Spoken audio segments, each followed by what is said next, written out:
Why do we fight so hard to protect things that aren't legally ours? The answer lies in psychological ownership, a feeling of, I own this, that drives powerful protective actions.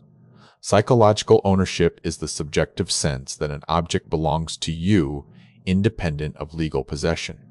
It forms through three specific routes: control, intimate knowledge, and personal investment. Research shows this feeling directly impacts motivation.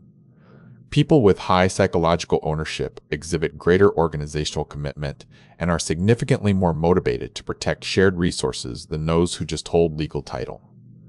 But this goes beyond the workplace. Studies indicate that psychological ownership shapes pro-social behavior, prompting individuals to act in ways that benefit their community and shared entities. Experts have even proposed a 5-dimensional model using these insights to design sustainability interventions. This framework helps us intentionally leverage this feeling to promote pro-environmental behavior at global levels. However, culture plays a role.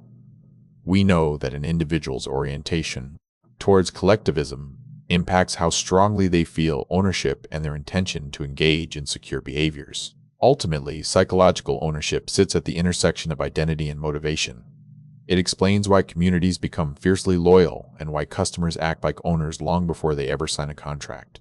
So there you have it. Ownership isn't just legal, it's psychological. What resources in your life do you feel protective of? Share your thoughts below and subscribe for more deep dives into human behavior.